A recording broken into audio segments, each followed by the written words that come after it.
epidérmicos malignos. Primero vamos a empezar hablando de la queratosis actínica. Esto es un fenómeno análogo a la atipia, es decir, donde vamos a encontrar las alteraciones morfológicas que dijimos que encontrábamos en las neoplasias malignas.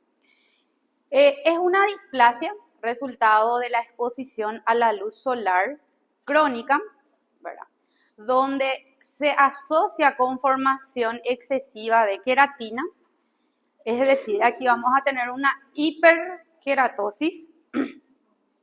La incidencia es elevada en individuos de pigmentación clara. Nuevamente, el fototipo 1 y el fototipo 2 son las personas más afectadas. Suele tener un diámetro pequeño de 1 centímetro, color tostado a pardo y la consistencia es rugosa, parecido al papel de lija. ¿Conocen el papel de lija, verdad? Es áspero. Eso es lo normal, pero existen casos de que esto se sobreleva tanto por el exceso de queratina y lleva lugar a una lesión que se conoce como cuerno cutáneo. Entonces, en esta imagen básicamente se ve una lesión pequeña, el fondo es rojo, eritematoso, y hace como una especie de cuerno, ¿verdad? Esto es duro, esto no se puede sacar, así como, ¿se acuerdan de los pólipos cutáneos? Que justo estuvimos hablando que hay gente que eso estrangula con un hilo, ¿verdad? Y esto, sin embargo, no, porque esto no va a parar de sangrar, esto hay que retirarse con márgenes quirúrgicos. Y tiene varias formas clínicas de presentación. Se puede presentar como una lesión en forma de placa, parece cicatriz, ¿verdad? Puede presentarse como una lesión de bordes elevados, como una úlcera, o puede presentarse como una especie de cuerno, ¿verdad? Este es el clásico cuerno cutáneo, ¿verdad? Son lesiones de larga data, no es de un día para el otro que se convierten en estas, en esta manifestación clínica, ¿verdad?, donde hay que cortar de raíz. Entonces, comúnmente en la calle le conocen como cuerno cutáneo, ¿verdad?, pero su nombre en sí es queratosis actínica. Es más frecuente en zonas expuestas a la luz solar, como cara, brazos, dorso de manos. En los labios también puede ocurrir lesiones similares, que se llama quilitis actínica. Entonces aquí, por ejemplo, este sí es un cuerno mismo, ¿verdad?, bien sobrelevado, ¿verdad? Esto hay que retirar con márgenes quirúrgicos adecuados. Esto es duro, no se puede cortar así, intentar sacar, esto hay que sí o sí ser bajo anestesia, ¿sí? Y suturar, claro, porque va a sangrar muchísimo. Aquí, por ejemplo, justo tiene en la frente, ¿verdad? Así como un cuerno mismo, ¿verdad? Este es el famoso cuerno mismo, ¿verdad?, en la frente, ¿verdad? Sí, el famoso, el cornudo, ¿verdad? En este caso. Pero esto hay que sacar, ¿verdad? Es una lesión que hay que sacar porque realmente esto puede evolucionar a un carcinoma, ¿verdad? No, generalmente si se saca con un buen margen, no vuelve. Entonces, como dijimos, esto ya tiene atipia, ya va a tener cambios de células atípicas. Esto vamos a identificar hiperplasia de células basales y esto con el tiempo puede hacer una atrofia del epitelio. Las células atípicas pueden tener disqueratosis. ¿Se acuerdan? Disqueratosis era un término que habíamos hablado. ¿Alguien recuerda qué significaba disqueratosis? Disqueratosis en el capítulo de nomenclatura.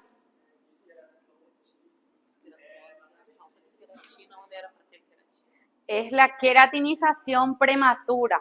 En vez de que esté la queratina en el estrato córneo, ya se encuentra debajo del estrato granular.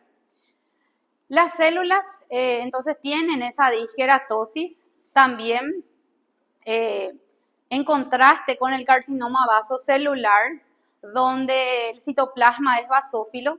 Las células aquí van careciendo de esos puentes intercelulares. Entonces, si nosotros observamos una imagen de una muestra de biopsia, por supuesto va a depender del tamaño. O sea, no va a ser igual ese cuerno gigante que vimos que un cuerno pequeñito o una lesión que es plana. Pero ellos presentan lo que es hiperkeratosis con parakeratosis. ¿Se acuerdan? La parakeratosis significaba conservación de núcleos en el estrato córneo, ¿verdad? Y que como aquí vamos viendo, tiene hiperkeratosis, los puentes aquí entre las células se van perdiendo, es decir, las células se van como fusionando unas con otras, no conseguimos ver esos desmosomas que eran evidentes en el estrato espinoso. También si nosotros miramos la morfología de las células, la morfología está desorganizada.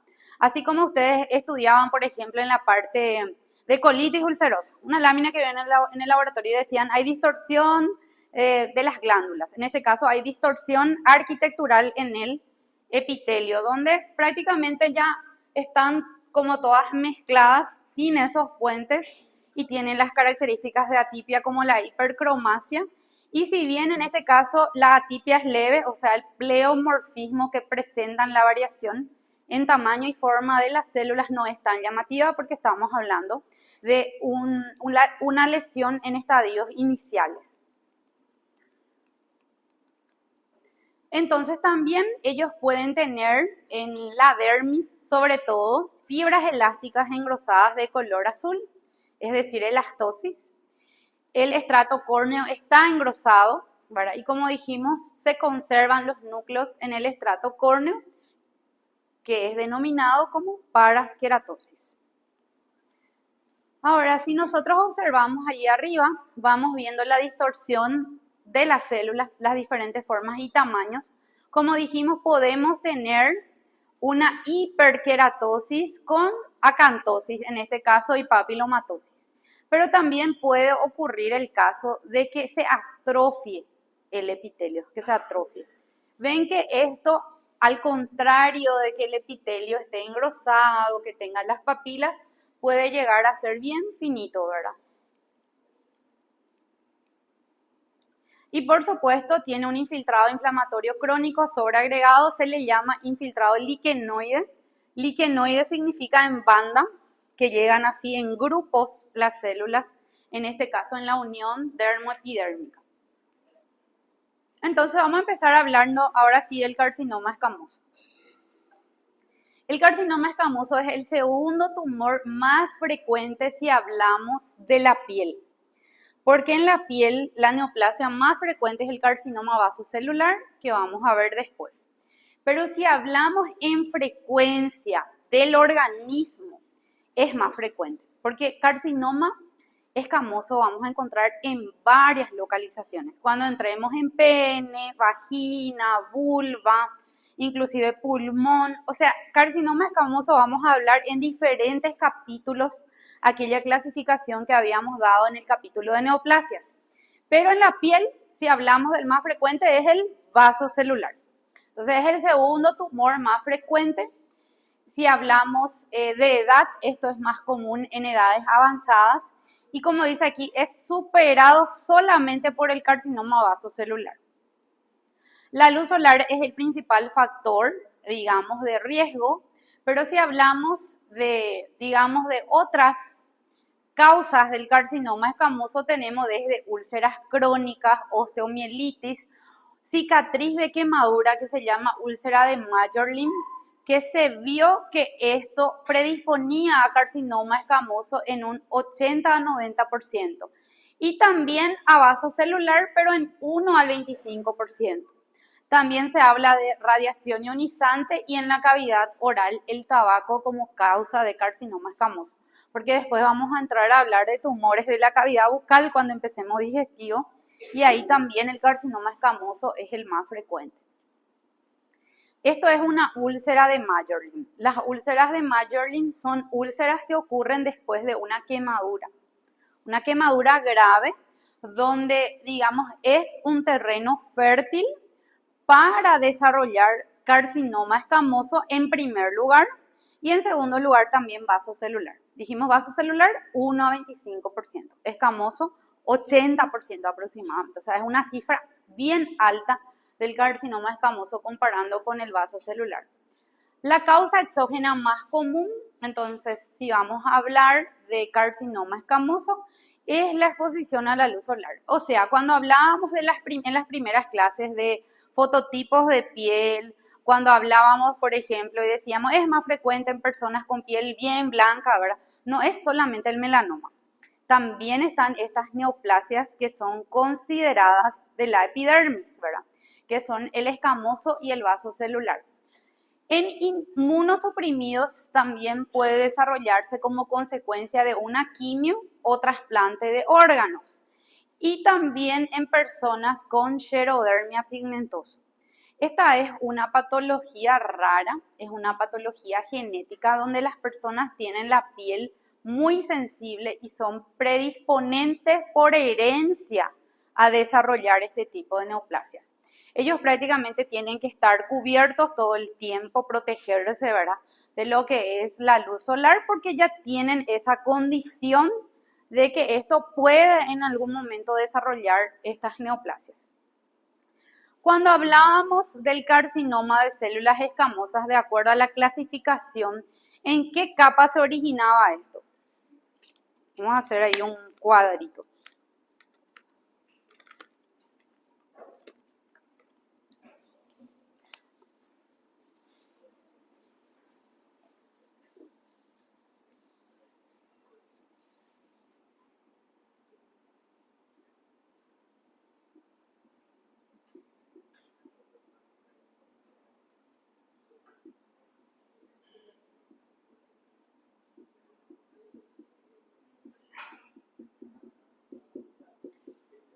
¿En qué capa se originaba el carcinoma escamoso? En el estrato espinoso. Por eso el carcinoma escamoso, ¿cómo también se llamaba? Carcinoma escamoso, carcinoma espinocelular, que tiene las siglas SEC, carcinoma epidermoide,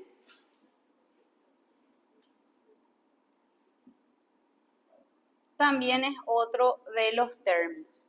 Si nosotros hablamos de modificaciones y cuando hablábamos del fenotipo o retrato de la célula maligna, ¿qué decíamos? ¿Cuáles eran las alteraciones que podía tener el epitelio en este caso? Bueno, las células son diferentes en tamaño y forma. Entonces, a eso le llamábamos pleomorfismo. Las células también tienen un aumento de la basofilia, a eso le llamábamos hipercromasia.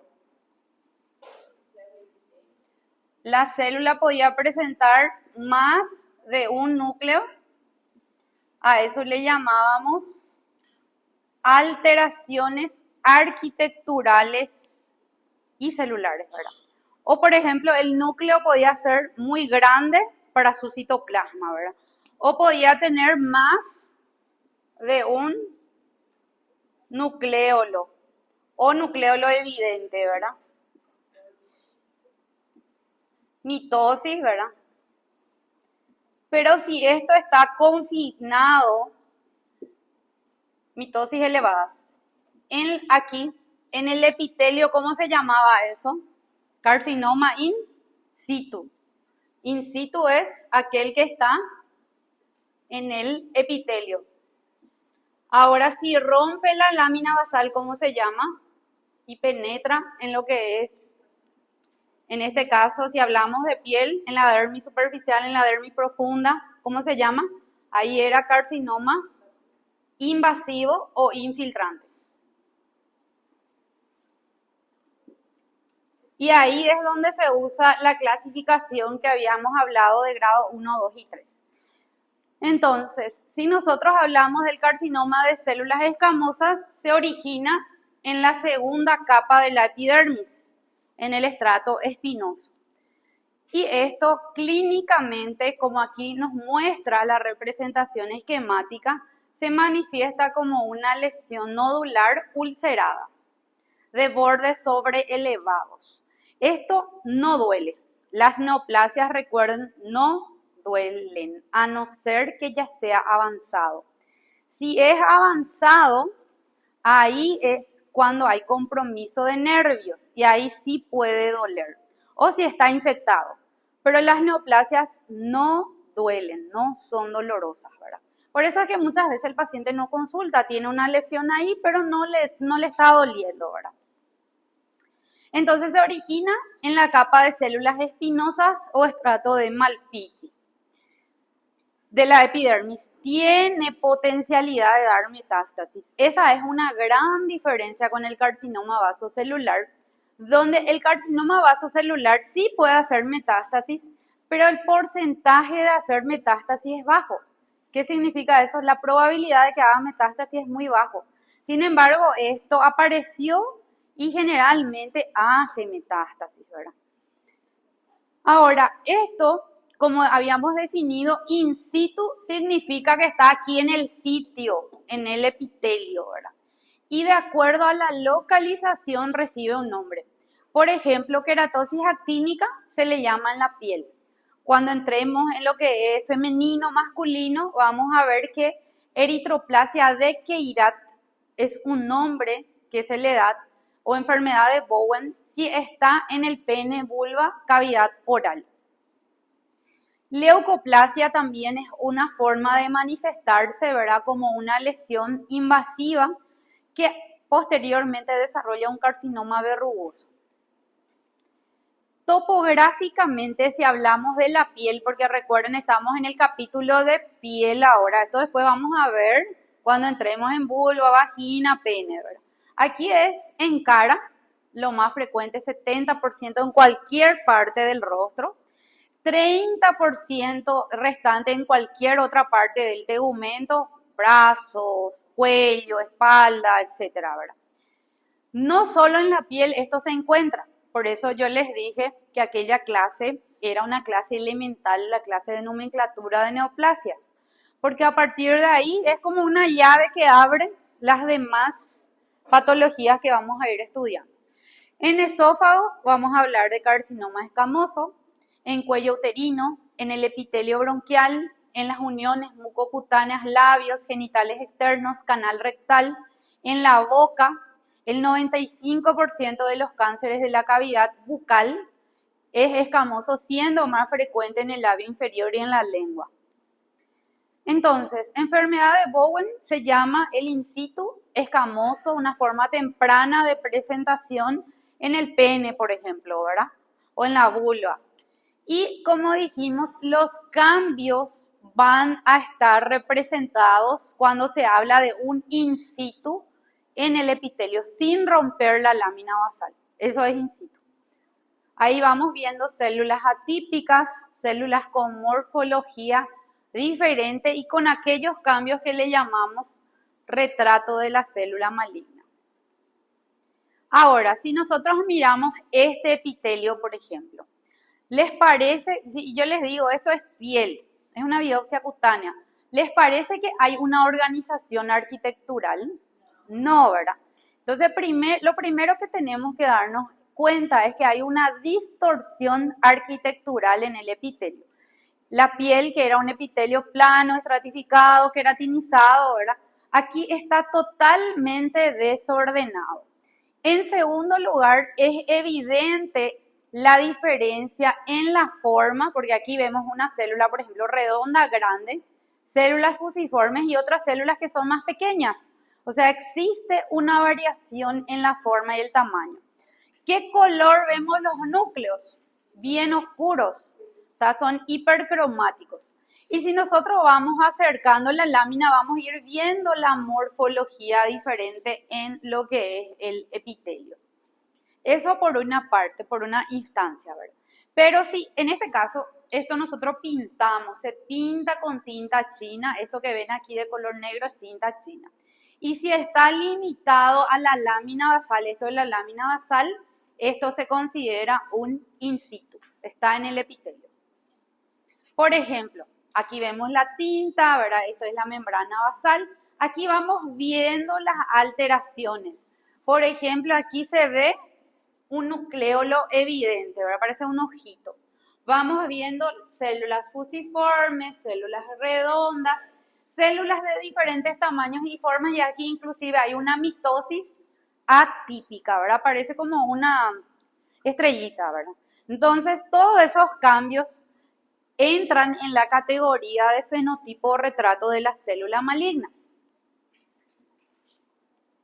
Leucoplasia es un término que se refiere a las neoplasias in situ, especialmente en la cavidad bucal y vaginal, donde puede manifestarse como una mancha blanca, irregular y engrosada. Por ejemplo, en este caso vamos viendo esta lesión. Esto puede que sea evaluado por un odontólogo en un examen odontológico, ¿verdad? Y que esto llame la atención y sea derivado a un cirujano, en este caso un cirujano oncológico, ¿verdad? Puede manifestarse así en la cavidad bucal y también en la vagina. En la vagina o en la vulva, esto evalúa la ginecóloga en un examen también ginecológico, ¿verdad? Los cambios que van ocurriendo histológicamente, en este caso, nos dice hiperortoqueratosis en el número 1. Hiperqueratosis significaba un aumento de la queratina. Ortoqueratosis significaba que no vemos núcleos en el estrato córneo. O sea, se ve como una piel gruesa, ¿verdad? O sea, vemos bien engrosado, pero no hay núcleos. En el número 2 le llama clavos interpapilares en forma de gota. Esto es la famosa papilomatosis, ¿verdad? Donde vemos un engrosamiento de la epidermis que hace las papilas, ¿verdad? Digitiforme, sí. También en el número 3 nos dice que puede haber una hiperplasia de células basales. Es decir, tenemos mayor cantidad de células basales que hace que nuestro epitelio se vea acantótico. ¿Qué era acantosis? El engrosamiento de la epidermis. ¿Se dan cuenta, verdad? Todo es una secuencia. Todos estos términos nosotros hablamos en el primer capítulo de piel. Por eso es que ustedes deben de estudiar de manera continua anatomía patológica para no perder el hilo, ¿verdad? Porque esto va consecuentemente, vamos usando todos los términos que dijimos. Y nos habla de que hay un infiltrado inflamatorio leve. Esto puede que sea, ya sea por la misma neoplasia que es reconocida por el organismo como no propio y hace un proceso inflamatorio, ¿verdad? Aquí, como vamos viendo, ¿verdad? Vemos la hiperplasia, el aumento de las células basales que hace que el epitelio se vea con acantosis, y aquí vamos viendo células inflamatorias en la dermis superficial. La clínica. Dijimos que topográficamente se ubica en la cara y que puede estar en cualquier localización. En este caso vemos la imagen de una lesión nodular ulcerada y aparentemente está infectada, ¿verdad? Está sobreinfectada. Probablemente le colocó cualquier cosa al paciente y eso hace que esto se vaya sobreinfectando. Aquí vemos como una lesión nodular eritematosa y tiene un centro amarillento, costroso, ulceroso, ¿verdad? Aquí vemos prácticamente una deformidad del labio inferior, porque dijimos que es el tumor más frecuente en el labio inferior, y en la lengua también si hablamos de cavidad bucal. Esto ya es una lesión, ya no parece esa leucoplasia, ¿verdad? Ese in situ solamente, porque el in situ, como está en el epitelio, también la clínica va a ser más leve, ¿verdad? En este caso ya vemos una lesión verruciforme, ¿verdad? Como verrucosa, sobreelevada, ¿verdad? Y generalmente lo que se hace en primera instancia es retirar pequeños fragmentos para biopsia, o sea, es una biopsia incisional antes de retirar por completo, ¿verdad? En este caso ya ni parece una boca, ¿verdad? Es una neoplasia ya de gran tamaño, ¿verdad? Con gran compromiso del labio inferior y ya extendiéndose hacia el labio superior también. En cuanto a la microscopía, el diagnóstico es histopatológico, ¿verdad? Donde vamos a ver diferentes grados y estos van a invadir lo que es la dermis o corion. Dermis es lo mismo que corion, pero algunos libros le llaman como corion. Y se utiliza la misma clasificación que hemos estudiado en el capítulo de neoplasias, ¿verdad? Donde teníamos en cuenta la capacidad de formar queratina. Decíamos que un carcinoma epidermoide queratinizante era grado 1. ¿Y cuáles eran los grados que aquí teníamos en cuenta? Es decir, si se rompe la lámina basal y estas células malignas van penetrando en la dermis superficial o en la dermis más profunda, esto clasificábamos en 3 grados. Decíamos que el carcinoma escamoso era grado 1 cuando ¿qué? Cuando era bien diferenciado. Y en este caso teníamos en cuenta 2 criterios. ¿Cuáles eran los criterios para llamarlo grado 1? La capacidad de formar perlas de queratina, por un lado, y por otro lado, la atipia, que era una atipia leve. Ahora, si hablamos de un carcinoma escamoso, voy a hacer aquí grado 2, le llamábamos ya moderadamente diferenciado. En ese caso, ¿cuáles eran nuestros criterios? Aquí ya no había perlas, ¿verdad? Solamente había áreas o focos de queratinización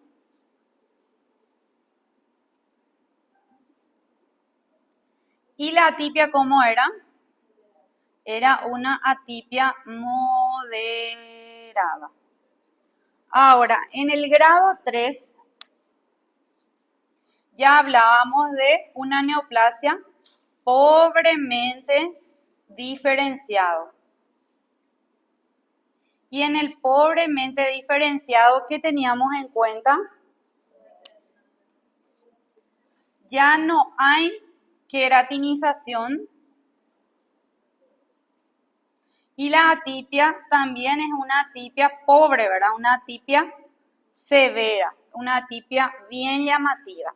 Entonces, esta es la clasificación que se utiliza también aquí como en las otras localizaciones. Por eso es importante que esto recuerden bien, ¿verdad? Entonces, el grado 1 va a ser el bien diferenciado, el grado 2 el moderadamente diferenciado y el grado 3 el pobremente diferenciado. Entonces, si tenemos esta biopsia y supongamos es una biopsia de piel, esto va a ser grado 1 porque vemos las perlas de queratina que hacen una especie de remolinos y la atipia que reviste a estas células es mínima. La atipia se refiere a todos estos cambios que dijimos como retrato de la célula maligna. Ahora, si nosotros hablamos aquí, este sigue siendo un bien diferenciado si es que encontramos, digamos, perlas de queratina. Aquí también, a mayor cantidad de perlas de queratina, como vemos aquí, nos habla de una neoplasia de tipo escamosa bien diferenciada. Aquí nos dice un carcinoma pobremente diferenciado, porque aquí básicamente forma nidos de células atípicas donde, como nos dice aquí, vemos queratinocitos que están sueltos, atípicos, donde sufrieron una lisis de la unión célula-célula y vamos viendo que hacen una especie de disqueratosis también.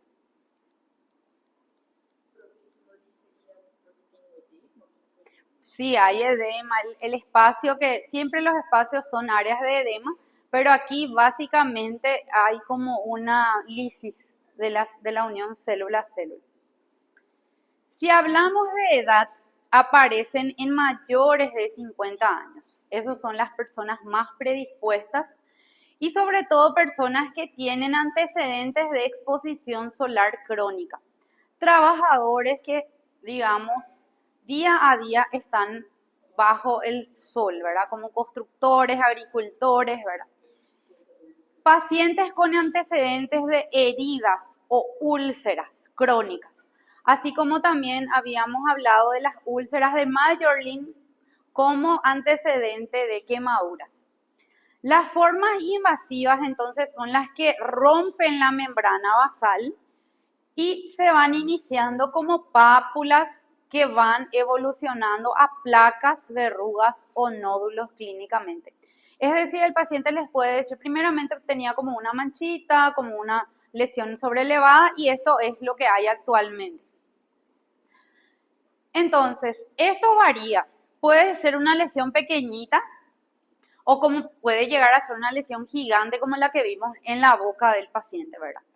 Normalmente el tamaño es hasta 10 centímetros, pero por supuesto hay excepciones de tumores más grandes. Su evolución es más rápida, por eso dijimos, comparando con el vaso celular, esto es más agresivo. Así como también, si hablamos del verrucoso, estos son los que están asociados al HPV, que esto vamos a ir estudiando más adelante en aquellos de lo que es condilomas, boca, ¿verdad? Plantas de pie. Entonces, los carcinomas que no invaden la membrana basal, que están limitados a la epidermis, son los que se llaman in situ. Las lesiones invasivas son aquellas que van evolucionando y, digamos, van afectando capas más profundas, en este caso de la piel. Este es un caso de carcinoma escamoso en pene, ¿verdad? Donde esto vamos a ir estudiando en el capítulo de tumores de pene.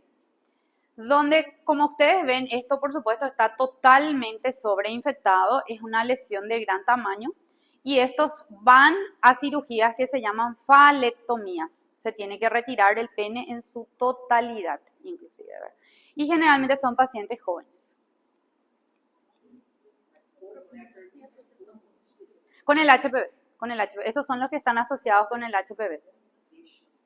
¿Cómo llegan así? No, en realidad varía mucho del tipo, depende del tipo del HPV y sí, del tipo de neoplasia histológica también. Hay algunas que son más agresivas y otras que son menos agresivas. Los verrugosos, como en la imagen anterior, tienen la característica de presentarse como una lesión verrucosa, ¿verdad? Y histológicamente las lesiones verrucosas se ven con mucha acantosis e hiperkeratosis, como ven aquí. Inclusive la acantosis es tan pronunciada que lo comparan, ¿conocen esas iglesias que tienen así su punta? Con eso lo comparan, ¿verdad?, a la histología, porque hace una especie de papilomatosis, pero hacia la superficie, Eso es típica de los verrugosos. Inclusive estos verrugosos, si se detectan antes, puede que tenga un tratamiento de escisión amplia sin necesidad de retirar todo, ¿verdad? De hacer una falectomía parcial se llama. Y por supuesto los cambios de acantosis son evidentes. Aquí también vamos a ir viendo, digamos, todos aquellos cambios que hemos descrito como fenotipo o retrato de la célula maligna. Y dependiendo de hasta dónde se extiende, hasta dónde llega, esto tiene, digamos, un pronóstico. Por supuesto, no es igual que sea un infiltrante que llegue hasta la dermis superficial que sea que llegue hasta la dermis profunda, ¿verdad? Entonces, eso se usa otros criterios que vamos a ir estudiando más adelante. Entonces, aquí nos dice que en este caso hablamos de un carcinoma, esta imagen bien diferenciado, donde se ven perlas de queratina. Aquí están algunas perlas. Hacen una estructura también en forma de pseudoglándulas que no nos debe confundir con el adenocarcinoma. Y hay bastante acantolisis, nos dice, ¿verdad? Separación de la unión célula-célula. Aquí también vamos viendo, ¿verdad?, las perlas de queratina. que son evidentes en un bien diferenciado. En este caso vamos viendo otros cambios morfológicos, ¿verdad? En una neoplasia, si hablamos de un, por ejemplo, bien diferenciado, tenemos que ver las perlas. Si fuese solo esta imagen y no vemos las perlas, esto podría ser un moderadamente diferenciado, por ejemplo, ¿verdad? Pero para decir bien diferenciado tenemos que ver bien las perlas de queratina. Ahora, en un pobremente diferenciado, la atipia en sí es mayor, ¿verdad? Y aparte ya van formando como pequeños nidos.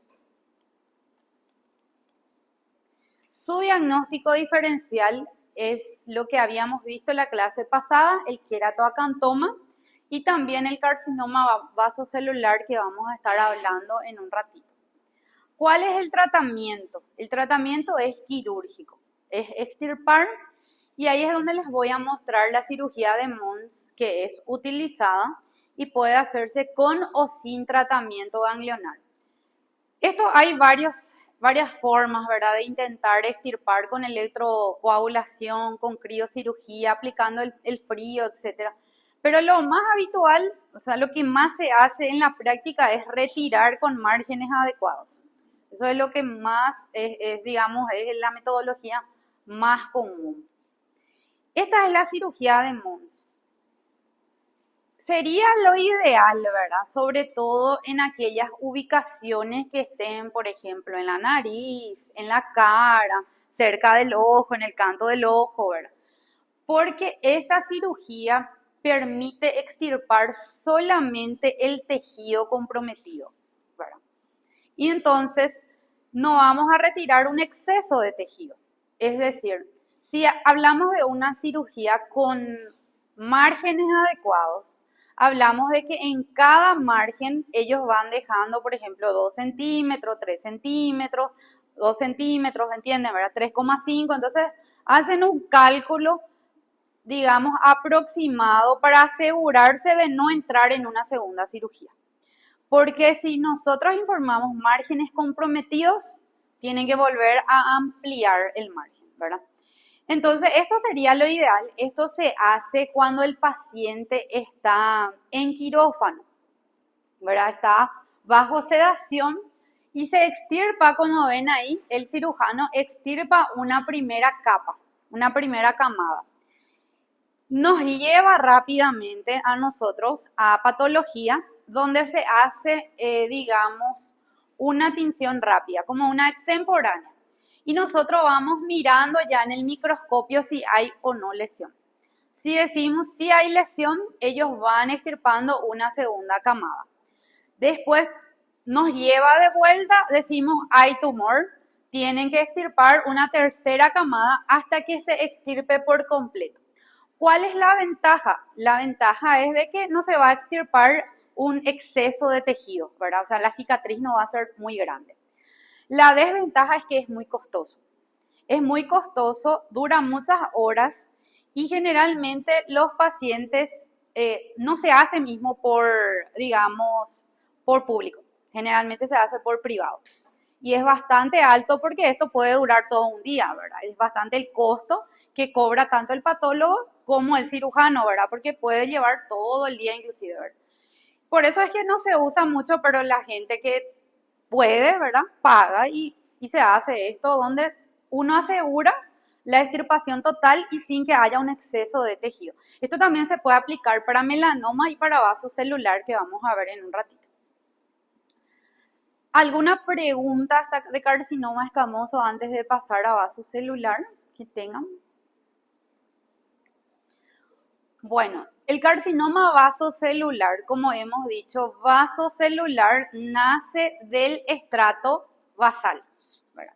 O sea, la neoplasia en este caso se origina aquí, en la capa basal, de células basales.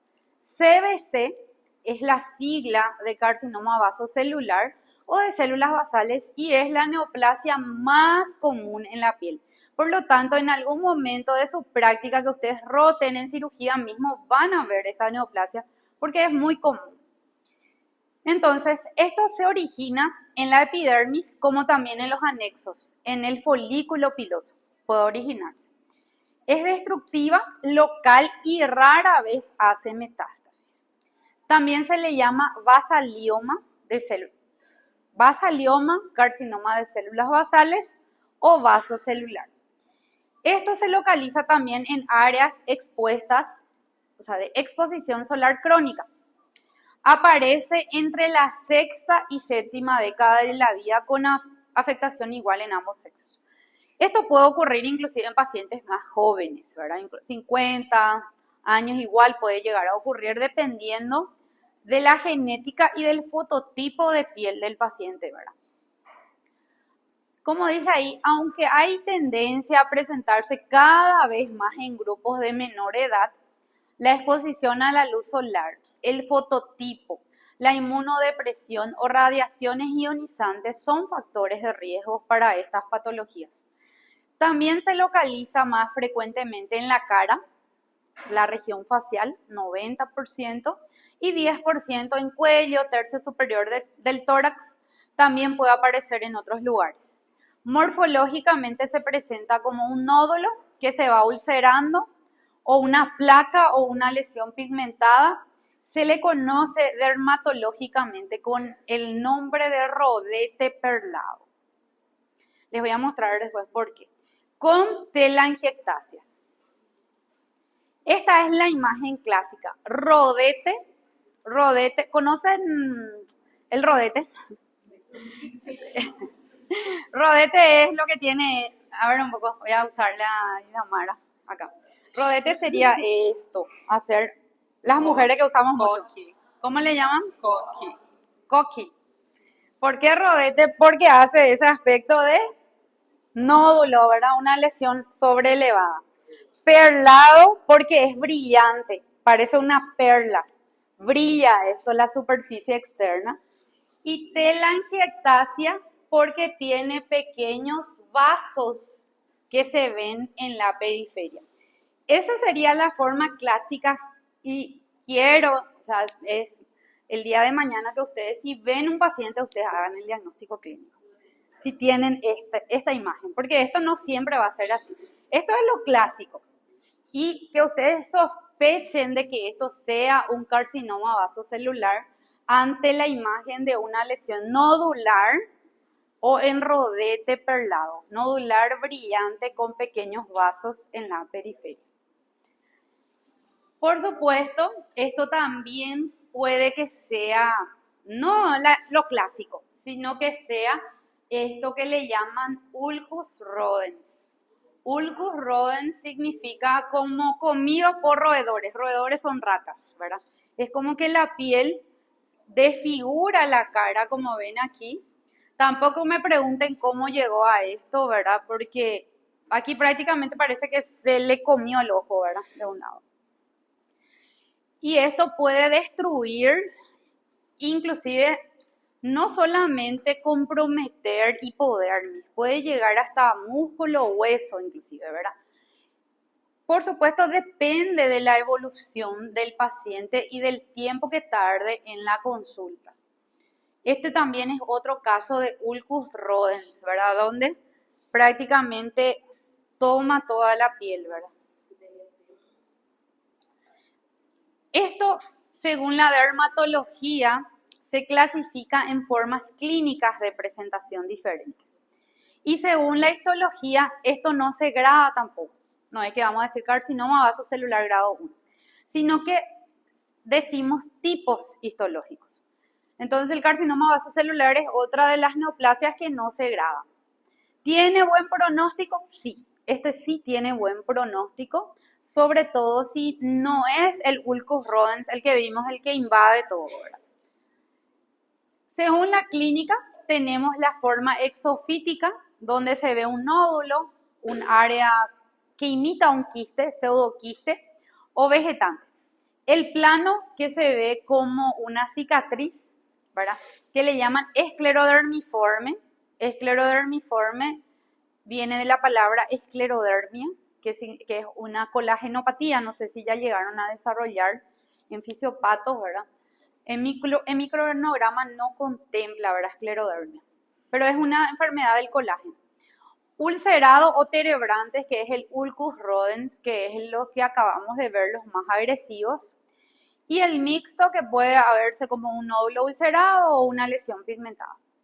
Entonces aquí básicamente vamos viendo en la primera imagen una lesión en forma de nódulo.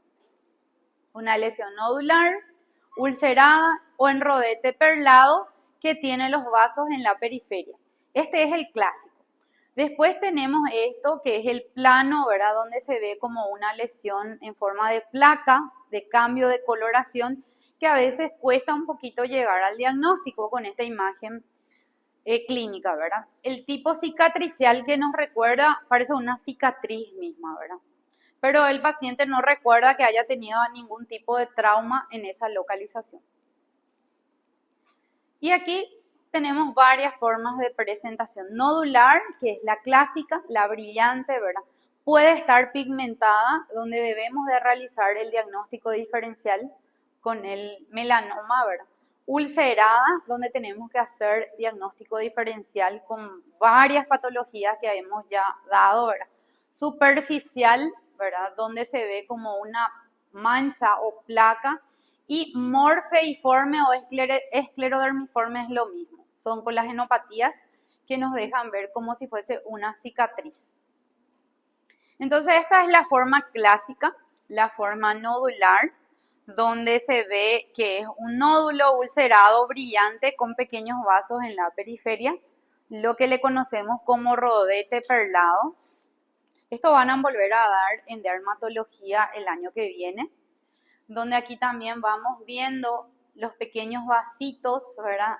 En la periferia que se conoce como telangiectasia. Esto es un vaso celular pigmentado y ulcerado, como ven ahí, bordes mal definidos y como dice ahí, ayuda a distinguirlo del melanoma, o sea, su diagnóstico diferencial es el melanoma. Esto sería, nos dice, un carcinoma infiltrativo donde tiene los vasitos en la periferia. Se ve en este caso como una mancha cicatricial. Esto que ven aquí es una lesión en forma de mancha. Este es mi papá. Mi papá tuvo esta lesión. Él es bien rubio, ¿verdad? Y básicamente esta fue la lesión. Y él decía, me picó algo, ¿verdad? Y sin embargo se le hizo la biopsia y era un carcinoma vasocelular. Pero es de buen pronóstico. Se retiró con márgenes adecuados y hasta ahora está súper bien. Eso ya hace como 10 años atrás. Es que él decía, me picó algo, pero no desaparecía la lesión. Pasó mucho tiempo. Entonces yo le mostré al doctor Aldama y él me dijo, no, este es para mí que es decirle que venga. Y le sacó. Y era así, tal cual. Un vaso celular.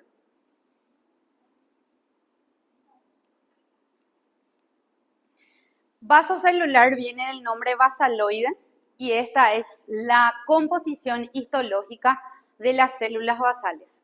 Las células basales crecen en nidos de células atípicas y estos nidos le llaman con empalizada periférica. Empalizada es como palitos que van rodeando a los nidos en la periferia, ¿verdad?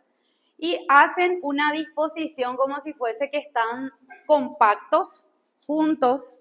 Cuando ustedes vean esto en el microscopio van a ver que es espectacular, ¿verdad? La imagen, porque se ve en un nido mismo de células basales, hipercromáticas y que tienen esta empalizada periférica. Vamos a mirar aquí. Ven que van haciendo como nidos de células basales. Recuerden, carcinoma vasocelular se ve basófilo, bien oscuro. Y la proliferación es de células basales que hacen nidos o grupos y tienen como unos palitos en la periferia que aquí ya les mostré, que le llama disposición basaloide. Esos palitos que hacen en la periferia es disposición basaloide o empalizada periférica. Entonces ustedes lo que van a ver es la formación de estos nidos, que claro, es importante decir hasta dónde se extiende. Si es hasta la dermis superficial, si es a la dermis profunda, hasta dónde llega la lesión, ¿verdad? Aquí también vamos viendo estos nidos que se van extendiendo en las distintas capas. Aquí, por ejemplo, ven aquí que esto inicia en la epidermis. Vamos a ver solamente algunos pequeños cambios y el origen de la neoplasia que se va extendiendo, en este caso, hasta la dermis profunda. Aquí también vamos viendo otra vez la empalizada periférica de los nidos. Aquí nos dice esto es un carcinoma vasocelular ulcerativo, ¿verdad? Donde se forma una lesión que se pierde parte del epitelio y luego se ve el origen en las células basales de esta neoplasia que va infiltrando las diversas capas de la piel. El diagnóstico es histopatológico, ¿verdad?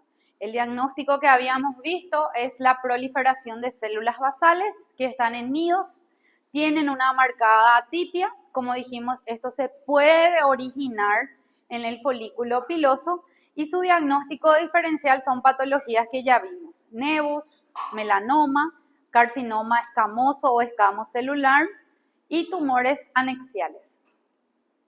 Esto tiene variantes, por ejemplo, carcinoma vasocelular nodular, carcinoma vasocelular adenoide quístico, carcinoma vasocelular ulcerado. O sea, existen muchas variantes histopatológicas, pero que son de especialistas, que no hace falta que ustedes manejen.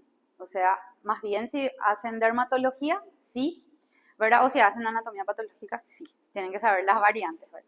Pero aquí para ustedes en el laboratorio simplemente va a ser carcinoma vasocelular, solo eso.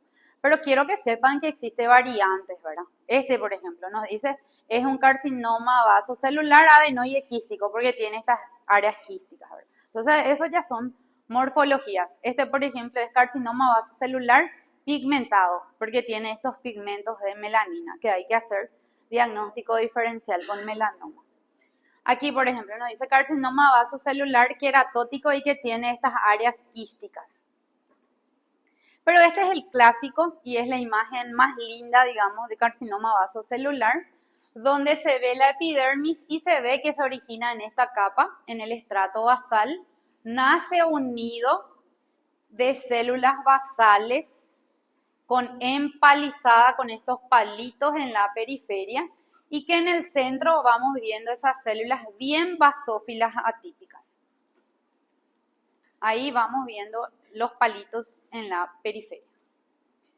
El tratamiento es igual que el carcinoma escamoso. Se puede usar, como dijimos, la cirugía de Mons, se puede usar extirpar con márgenes quirúrgicos adecuados, criocirugía, aplicación del frío para destruir el tejido, ¿verdad? Radioterapia, etc. La utilización depende de todos estos recursos, depende mucho de la ubicación, del tamaño y del tipo clínico histológico de la edad. Nosotros llegamos ya a tener pacientes donde comprometía el canto interno del ojo y se extendía hasta lo que es el ojo, por ejemplo. En ese caso ya el oftalmólogo también tiene que extirpar la zona que compromete el ojo, ¿verdad? Y bueno, para terminar esta primera clase vamos a hablar de un caso clínico. En este caso se trata de un paciente de 64 años, sexo masculino. Él consulta por dolor a nivel de la espalda baja y glúteos, ¿verdad? Ese fue su motivo de consulta, le dolía mucho la espalda baja y los glúteos. Al examinar el médico, ¿verdad? Identifica un tumor de 18,5 centímetros, donde él le menciona que hace 2 años tiene la lesión, ¿verdad? Que es esto. Espalda baja y región glútea. Como ven ahí, a simple vista, es un tumor de gran tamaño que ya nos dice que esto probablemente es maligno, ¿verdad? Los bordes son completamente irregulares, está sangrando, está sobreinfectado, ¿verdad? Entonces, en este caso se hace en primera instancia una biopsia incisional. Se quita un pedacito para poder evaluar y una vez que se confirma el diagnóstico, recién se procede, por ejemplo, a hacer una quimio para reducir de tamaño y luego entrar a cirugía, ¿verdad? Ahora les voy a mostrar lo que era la biopsia. Si ustedes se fijan ahí, a primera instancia, si decimos, estamos mirando esto, ¿qué les viene en mente? perdió completamente la arquitectura, o sea, piel no parece mucho, ¿verdad? Sin embargo, si nosotros miramos las células, prácticamente no tiene esa arquitectura así. Perdió completamente, se ve que hay muchos vasos, se ve que hay pleomorfismo. Entonces, ¿hacia qué diagnóstico se van más? ¿Hacia escamoso o hacia vaso celular, por lo que vimos?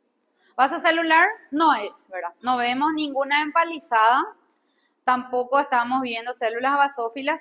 Entonces, esto va más hacia un escamoso, pero pobremente diferenciado, ¿verdad? Porque no hay perlas, no hay ni siquiera, para decir, hay pequeñas áreas que se ven queratina, no vemos nada de queratina.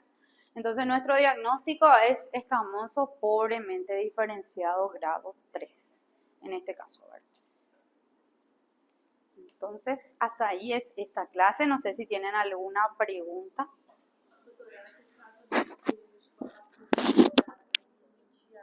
El pique picaba.